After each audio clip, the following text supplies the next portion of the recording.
ఎంతోమంది కళ్ళతో కట్టుకున్న నగరం. చాలామంది మా సొంత ఊరు అది ఇది అని చెప్తారు, కానీ ఇది మన హైదరాబాద్ అంటారు అందరూ. ఇక్కడికి చదువుకోవడానికి వచ్చిన వాళ్ళు కొందరైతే వాళ్ళ పిల్లలు చదువులకు వచ్చిన వాళ్ళు మరికొందరు. గవర్నమెంట్ జాబులు చేయడానికి వచ్చిన వాళ్ళు కొందరైతే సాఫ్ట్వేర్ జాబులు చేయడానికి వచ్చిన వాళ్ళు మరికొందరు. వ్యాపారానికి వచ్చిన వాళ్ళు కొందరైతే స్తోమత లేక రోడ్ల మీద వ్యాపారం చేసేవాళ్ళు మరికొందరు. వీళ్ళందరూ మా జాగిరికి వచ్చారని కోపంతో కొందరు. సిటీలో అద్దెలు కట్టలేరు, స్క్వేర్ ఫీట్ కూడా కొనలేరు. సో వీళ్ళందరి కల ఒకటే, సొంత ఇల్లు. అందుకే అందరూ సిటీకి 25 కిలోమీటర్ల దూరంలో ఇల్లు కట్టుకోవడం మొదలుపెట్టారు. ఈ కథ కూడా సిటీకి 25 కిలోమీటర్ల దూరంలో 15 ఏళ్ల క్రితం మొదలైంది. అప్పుడప్పుడే అభివృద్ధి అవుతున్న ఈ ఊర్లో ఇంకా మన పల్లెటూరులో లాగా గేదెలు ఆవులు రోడ్ల మీద తిరుగుతుంటాయి. ఎటు చూసిన చెట్లు, అక్కడక్కడ విసిరేసినట్లుండే ఇళ్ళు. కాలనీలు ఎలా డెవలప్ చేయాలని నిజాయితీగా ఆలోచించేవాళ్ళు కొందరైతే డెవలప్మెంట్లో వాడెంత తిన్నాడా అని ఆలోచించేవాళ్ళు కొందరు. ఈ ఏరియాకి వాటర్ ఎలా తేవాలా అని ఆలోచించేవాళ్ళు మరికొందరు. Kitty parties, serials, association meetings, ఎవరు విజయ్ వాళ్ళది, ఎవరు గొల వాళ్ళది. ఇంత విజయ్ ఏరియాలో అద్భుతమైన బ్యాచ్ తయారైంది. ఇక్కడున్న పిల్లల్ని పట్టించుకునేది చెట్టు చేప. సాయంత్రం అయ్యేసరికి పిల్లగాలి, రాత్రి అయ్యేసరికి చల్లగాలి. వీళ్ళు ఆడుకుంటుంటే అవి ఆనందిస్తాయి, వీళ్ళ ఆటల్లో గెలిస్తే అవి సంతోషిస్తాయి. కింద పడి దెబ్బలు తగిలితే అవి బాధపడతాయి. అయ్యో శృతి పడిపోయింది, లేపండి రా. వీళ్ళు గొడవలు పడుతుంటే అవి టెన్షన్ పడతాయి. కొట్టుకోవద్దని చెప్పవే. కొట్టుకోవద్దని రా. వెంకటగా ఆపండిరా, వాడు చాలా మంచోడురా. కొట్టుకోవద్దని చెప్పవే. వెంకటగా ఆగమని చెప్పవే. వీళ్ళు వర్షంలో తడుస్తుంటే వాటి కింద గూడిచ్చి వీళ్ళ హక్కును చేర్చుకుంటాయి. వీళ్ళు హోలీ ఆడుతుంటే ఆ రంగులు వాటి మీద పడితే వీళ్ళతో ఆడుతున్నంత సంబరపడతాయి.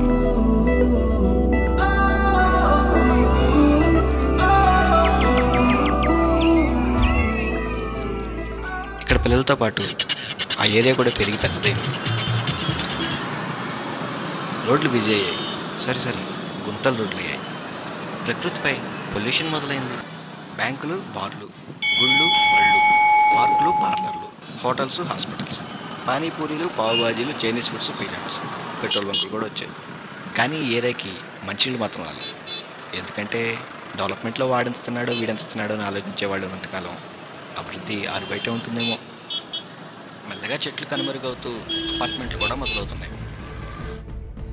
ఇదివరకు అక్కడక్కడ విసిరేసినట్లు ఇళ్ళు కనిపిస్తే ఇప్పుడు చెట్లు కనిపిస్తుంది.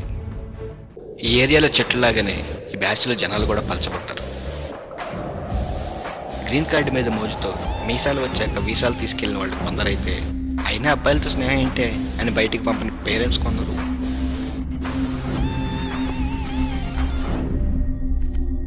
అరే మామ, చిన్నప్పుడు వర్షం పడితే ఈ చెట్టు కింద కదా దక్కునింది మనం. అవును రై, ఇప్పుడు చెట్టు కింద పంచర్ షాప్ వచ్చింది. కొన్ని చెట్ల కింద పడుకోవడానికి బండలు కూడా వచ్చారా. వీళ్ళు ఉదయాన్నే వాలీబాల్ ఆడతారు, తర్వాత ఆఫీస్కి వెళ్తారు, సాయంత్రం మూవీకి వెళ్తారు, లేదంటే మందేస్తారు. ఈరోజు ఇండోర్ అవుట్డోరా? ఇండోరే మామా. ఇండోర్ అంటే ఏంటి? ఇంట్లో మందాడవరా. అవుట్డోర్ అంటే మరి పక్కింట్లో మందాటమా? సైట్లో మందాగడవరా. కుదిరితే పబ్స్కి వెళ్తారు, లేదంటే పబ్స్ కొట్టుకుంటా రోడ్ల మీద తిరుగుతారు.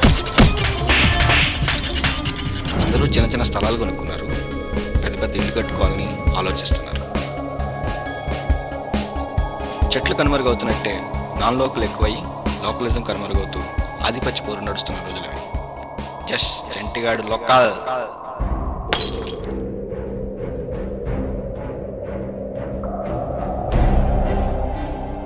ఎవడ్రా నువ్వు మా స్థలంలోకి వచ్చి? మీ స్థలమా? మీరు కొన్నారా? ఎప్పటి నుంచో ఆడుకుంటున్నా? ఎప్పటి నుంచో ఆడుకున్నందుకే ఈ స్థలం మీద అయితే ఇక్కడే పుట్టాం, ఇక్కడే పెరిగాం. మేము ఎక్కడ మంది చేస్తే అదే మా స్థలం. చల్ చల్ హట్ హట్.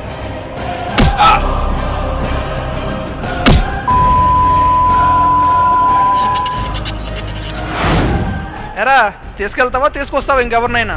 నెలాఖరైతే జీతాల కోసం అకౌంట్ల వైపు, నెల మొదలైతే డబ్బుల కోసం ఏటీఎంల వైపు చూసే మీకే అంతుంటే 10 నిమిషాల్లో 10 మందితో వస్తా. 20 నిమిషాలు ఇస్తే రోమంతో వస్తావా? నిమిషానికి పెంచుకుంటా పో. గంటకి 60 మందితో రా. గంటకి పెంచుకుంటూ బా. ఒక మాట రే, నువ్వు వెళ్ళి వాళ్ళని పంపు, ఫోన్ నెంబర్ ఇచ్చి పంపు. నువ్వు మాత్రం రాబాకు. ఫైనల్గా ఆన్సర్ ఇవ్వడానికి ఒకటి కావాలి కదా. రే ఏరియాలో చెట్టు పుట్టిన అడుగు, మేము ఎక్కడ ఉంటామో చెప్తాయి. ఎక్కడ ఉంటామో ఎత్తుక్కుంటూ రండి. బంపర్ ఆఫర్ రా. బిల్డప్ కోసం బీరు పడేసేదిరా, బీరు పడేసేదిరా. ఇట్రారా, ఇట్రామ్మా.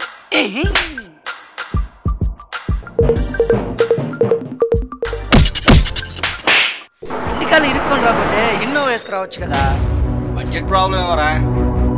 అన్నా తొందరగా రా అన్న, లోకల్ వంటి నా కొడుకుకి ఏంటో చూపిద్దాం. రా అన్న, వచ్చేసాను నా కొడుకు.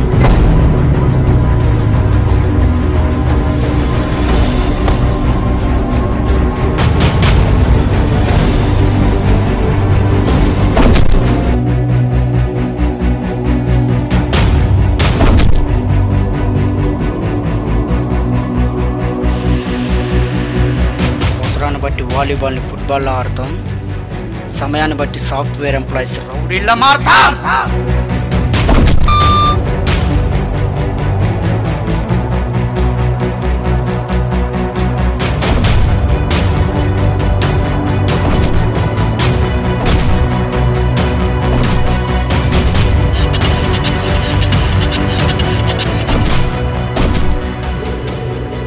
ఆపండ్రా, మొత్తం మీరే చేశారు.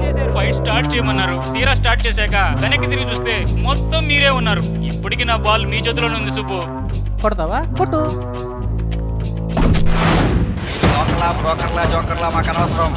మేము మాత్రం షేక్ ఆడించే షేకర్స్. ఈ చెట్టు పుట్ట మా ప్రాణం రా.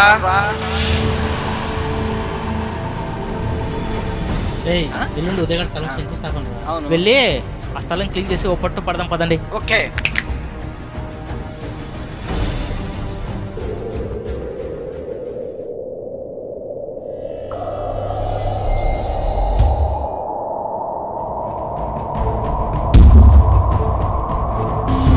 అరే ఉదయ్, కొట్టద్దని చెప్పండి రా ప్లీజ్.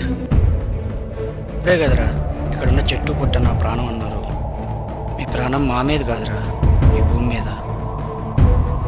మీరు లోకలా బ్రోకర్ అని కొట్టుకుంది మీ ఆధిపత్య పోరు కోసం. దానికి మా పేరెందుకురా వాడుకుంటారు చెట్టు పుట్ట ప్రాణం అని చెప్పి. అవునులే, పాలు దాగి రొమ్ముగుద్దే మీ మనుషులకి మేము లెక్క. కానీ ఒక్కట్రా, మా వల్ల మీకు ఎటువంటి అన్యాయమూ జరగదు. ఓనీలే, ఇప్పుడు కూడా మన పిల్లల కోసమే చచ్చిపోతున్నాం. మేము కాలేకట్టే మేమవనందుకు ఆనందంగా చచ్చిపోతున్నాం. మీకు నీడ కావాలంటే మేము కావాలి, గూడు కావాలంటే మేము అక్కర్లేదరా. అరే మమ్మల్ని చంపుకోకండిరా, మీ పిల్లల్ని ఉయ్యాలూపుతాం. మేము చచ్చిపోయి కూడా మీకు అన్ని రకాలుగా ఉపయోగపడతాం. కనీసం మీరు అవయవాలు దానం చేసి మీకు మీరు ఉపయోగపడండి.